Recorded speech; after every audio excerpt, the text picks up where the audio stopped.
1,00,000 మంది శివభక్తులతో కలిసి మహారుద్రాక్ష పూజలో పాల్గొనండి. వెంటనే కాల్ చేసి మీ పేరును నమోదు చేసుకోండి. అందరికీ నమస్కారం. ప్రస్తుతం మనతో పాటు ఉన్నారు ఆధ్యాత్మికవేత్త, ప్రముఖ జ్యోతిష్య, మంత్రశాస్త్ర పండితులు కొండవీటి దత్తాత్రేయ శర్మ గురుగారు. వారితో మాట్లాడదాం. గురుగారు నమస్కారం. గురుగారు, మనుషులు రకరకాలుగా యంత్రాలు వాడుతున్నారు. మెడలో రక్షణ కవచాలు, కరుంగలి మాల, కొన్ని యంత్రాలు ఇలా అయితే వాడుతున్నారు గురుగారు. అయితే సందేహం వస్తుంది, వాష్రూమ్ కి వెళ్ళొచ్చా, నిద్రపోయేటప్పుడు బెడ్ తో పాటు ఉంటుంది, పడుకోవచ్చా, అలా కలిసినప్పుడు ఉండొచ్చా, ఇలా రకరకాల సందేహాలు అయితే గురువుగారు ఉంటూ ఉంటాయి. ఏంటి గురుగారు, మరి అలా వేసుకొని అలా చేయడం వల్ల తప్పే అంటారా? మరి ఏం చేయాలి? శరీరంలో ధరించేటటువంటి తాయెత్తులు కానీ లేదా రక్షలు కానీ మనం చేతికి కట్టుకున్నవో లేకపోతే నడ్డికి కట్టుకున్నవో మెడలో వేసుకునేటువంటి తాయెత్తులు లాంటివి సర్వకాల సర్వావస్థల యందు మనం తీయకూడదు. శరీర రక్ష కోసం కట్టుకున్నట్టు అవి తీయకూడదు, తీయాల్సిన అవసరం లేదు. అయితే రుద్రాక్షలు గాని, కరుంగాళిమాల గాని, తులసిమాల గాని, స్ఫటికమాల గాని ఇత్యాది మాలలు కొంతమంది వేసుకుంటూ ఉంటారు. దైవికమైనటువంటి మాలలు శక్తి కోసం వేసుకుంటూ ఉంటారు, ఐశ్వర్యం కోసం, శక్తి కోసం వేసుకుంటారు. అలాంటివి వేసుకున్నప్పుడు మాత్రం అల విసర్జన చేసినప్పుడు లేదా దంపతుల కలయిక సమయంలోను, రాత్రి నిద్రించే సమయంలోనూ తీసి పక్కన పెట్టాల్సినటువంటి పని ఉంటుంది. పవర్ ఏం పోదు వాటికి, ఎందుకంటే వాటికి స్వతసిద్ధమైనటువంటి పవర్ ఉంటాయి. వాటికి ఇది ఎప్పుడైతే మనం శరీరంలో ధరించిన ఈ రక్ష రేకులు మనం శరీర రక్షణార్థం వేసుకున్నాం కాబట్టి అవి తీసిన వెంటనే పవర్ పోతాయి. వీటికి ఇవి స్వతసిద్ధమైనటువంటివి కాబట్టి వీటికి శక్తి ఎప్పటికప్పుడు శక్తి ఉంటూ ఉంటుంది. దంపతుల కలయిక సమయంలో గాని ఇతరత్ర వేరే వేరే అనివార్య కారణాల వల్ల అది తీసి పక్కన పెట్టి, నాన్ వెజ్ తినేటప్పుడు గానీ అది తీసి పక్కన పెట్టి మనం ఆ పని అయిపోయినటువంటి తర్వాత ఓసారి కడిగేసుకుని మెడలో వేసుకోవాలి. అంతే తప్ప దాన్ని ఈ ఇతరత్ర వేరే వేరే సమయాల్లో ధరించకూడదు. ఎంతకాలం ధరించాలి అంటారు గురుగారు? టైం లిమిట్ అంటే అమ్మా, రుద్రాక్ష గాని, కరుంగాలిమాల, స్ఫటికమాల వీటికి లైఫ్ టైం. వాటికి ఎప్పుడూ సమయనాశనం అనేది లేదు. వాళ్ళకి ఏమీ దానికి ఏ ఇబ్బంది లేదు. ఈ సర్వకాల సర్వావస్థల యందు కూడా శుభ్రంగా మనం వేసుకోవచ్చు. ఏదైనా బయటికి వెళ్ళేటప్పుడో లేకపోతే ఇంకోటో వాష్రూమ్కి వెళ్ళేటప్పుడో లేదా దంపతులు కలిసినప్పుడో కడిగేసి మెడలో వేసుకుంటే సరిపోతుంది. ఆ మ్యానుఫ్యాక్చరింగ్ టైము అనేటటువంటిది ఏమీ ఉండదు దానికి. కాబట్టి వాటికంటూ ఏ విధమైనటువంటి నశింపజేసే సమయం ఉండదు. కానీ దీనికి మాత్రం తీసి వేస్తాం కాబట్టి తీస్తే మాత్రం పనికిరాదు. ఈ రక్షలు ఏవైతే ఉంటాయో అది శరీరాన్ని అంటిపెట్టుకుని ఉన్నంతసేపే దాని పవర్ ఉంటుంది. ఒకసారి తీసామంటే దానికి పవర్ ఉండదు. మళ్ళీ దానికి ఏం చేయాలి, మళ్ళీ మొదట్లో నువ్వు అది వేసుకునేటప్పుడు ఎన్ని పూజలు అయితే చేశావో అన్ని పూజలు చేసి వేసుకోవాల్సిన పరిస్థితి వస్తుంది. కాబట్టి వాటికి ఏంటంటే స్నానంతో సరి.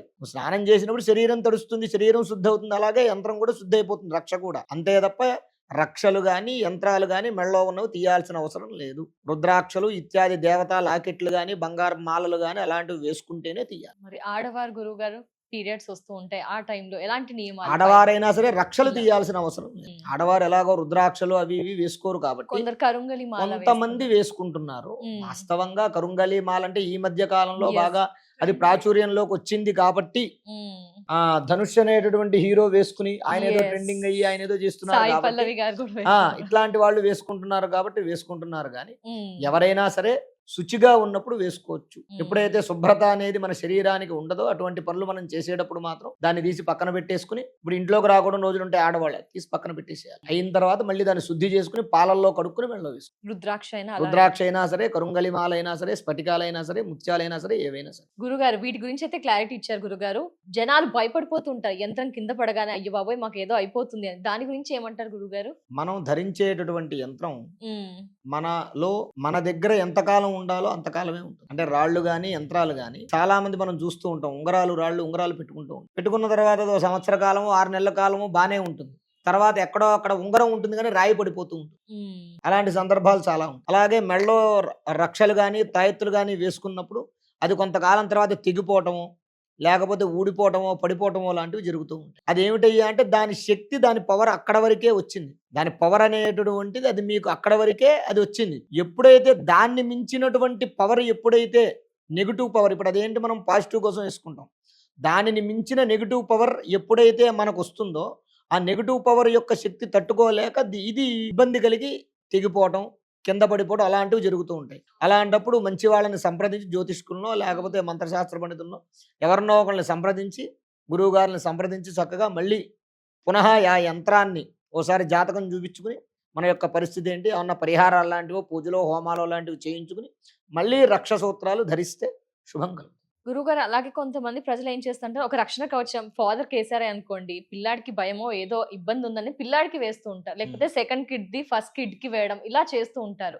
ఒకరి రక్షణ కవచం మరొకరికి ఫలితం ఉంటుందా గురుగారు? ఈ రక్ష కవచాల విషయం వచ్చేసరికి ఎవరిది వాళ్ళదే.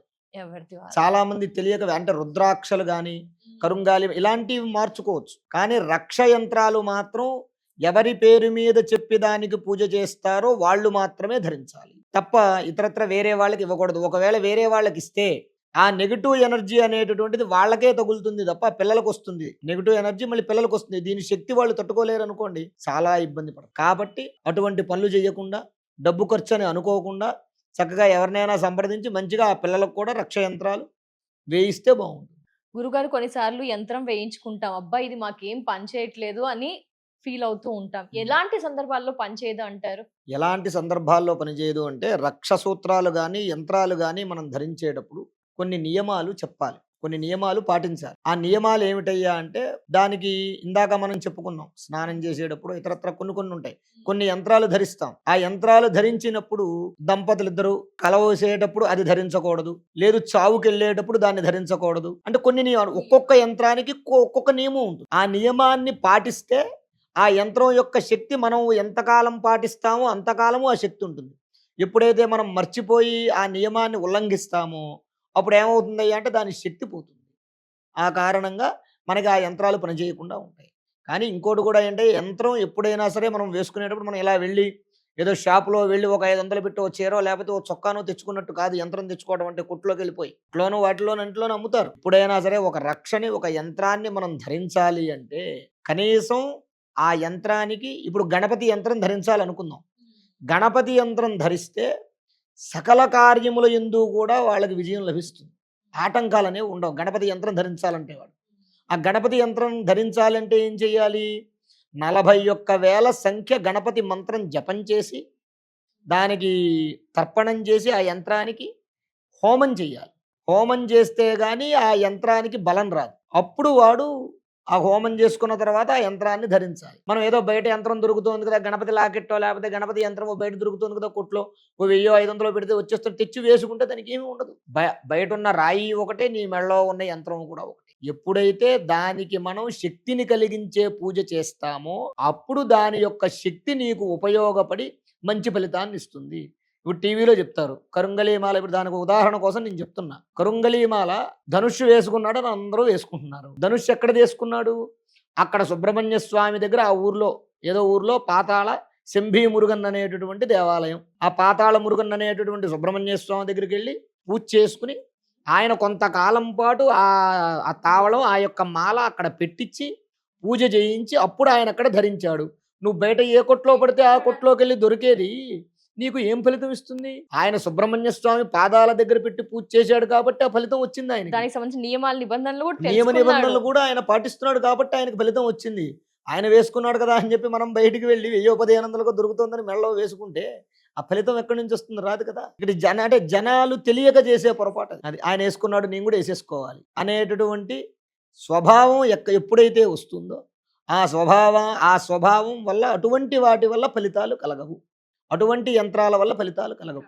ఏదైతే నియమనిష్టలతోటి పూజ చేసి వాళ్ళ యొక్క జాతకాన్ని బట్టి 21 రోజులో, 27 రోజులో, 41 రోజులో, 108 రోజులో ఉంటుంది. వాళ్ళ జాతకాన్ని బట్టి ఆ పవర్ కలగాలంటే దానికి అది పూజ చేసి మాత్రమే వేసుకుంటేనే ఫలితం కలుగుతుంది, లేకపోతే ఫలితం కలగదు. ఎవరో వేసుకున్నారని కాకుండా దాని గురించి పూర్తి అవగాహన ఇలాంటి పెద్దల ద్వారా విన్నాకే దాని గురించి ఫాలో అంతే. గురుగారు ఇక్కడ చిన్న సందేహం గురుగారు, రక్షణ కవచనాలు కొన్నిసార్లు పాడవుతూ ఉంటాయి, చిరిగిపోతుంటాయి, వాటర్ లో తడిసి ఇబ్బంది అవుతుంటాయి, వాటిని ఏం చేయాలి గురుగారు? డస్ట్బిన్ లో వేయకూడదు అంటారు. డస్ట్బిన్ లో వేయకూడదమ్మా, నదిలో గాని చెట్లలో అక్కడ కూడా వేయకూడదు. ఎలా ఏంటి? నదిలో గాని పారేటటువంటి నీళ్లు ఉంటాయి, అంటే వాగులు గాని కాలవలు గాని నదుల్లో గాని సముద్రాల్లో గాని అది సమర్పించాలి. ఏ రోజు ఏమైనా అంటే మంగళవారం వేయకూడదు, శుక్రవారం మంగళవారం వేయకూడదు. మిగిలిన వారాల్లో ఏ వారమైనా వేయచ్చు. ఒక అమావాస్య రోజు కూడా పనికిరాదు. చెట్లలో కూడా చెట్లలో అసలు వేయకూడదు. ఎందుకయ్యా అంటే ఇప్పుడు ఫలానా ఒక వ్యక్తి ఉన్నారు, వారి పేరు మీద మనం పూజ చేసాం, యంత్రం అది తెగిపోయింది, అది తీసి వారు ఏం చేశారంటే ఒక చెట్టు దగ్గర వేసాడు అనుకోండి, ఏ పిల్లో ఏ కాకో లేకపోతే ఏ కుక్కో దాన్ని ఇలా గీకి దాన్ని తీసుకెళ్లి బయటకు తీసుకొచ్చింది. వేరే వాళ్ళు ఎవరైనా దాన్ని తొక్కితే వీడికి మహాపాపం కలుగు. దాన్ని తొక్కకూడదు. ఎందుకంటే వాడి యొక్క శ్రేయస్సు కోసం ఆ యంత్రాన్ని వాడి జాతకంలో ఉన్నటువంటి ప్రభావం పోగొట్టడం కోసం, వాడికి శుభం కలగడం కోసం పెడతాం. వాడు మెడలో వేసుకుంటాడు. మెడలో వేసుకున్న తర్వాత ఏమవుతుంది, ఆ నెగిటివ్ శక్తి అంతా కూడా ఆ యంత్రాన్ని పడుతుంది. వాడు తీసి బయట పడేసినప్పుడు ఏమవుతుంది అయ్యా అంటే దాన్ని వేరే వాడు ఎవరైనా అయితే వాడికి వెళ్తుంది, లేదా మళ్ళీ వీడికి వచ్చేస్తుంది. ఆ పరంగా ఎవరు అలా చేయకూడదు. చెట్లు వేయటం, మొక్కల్లో వేయటం అలాంటివి చేయకూడదు. మాలో ఉన్న సందేహాలను చాలా చక్కగా నివృత్తి చేశారు గురుగారు. చాలా ధన్యవాదాలు. నమస్కారం. నమస్కారం. శ్రీ మహాగణాధిపతయే నమః.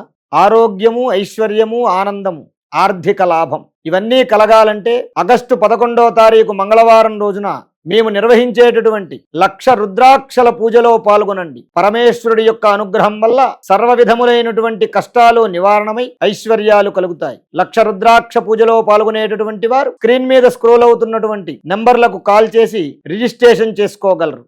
స్వస్తి.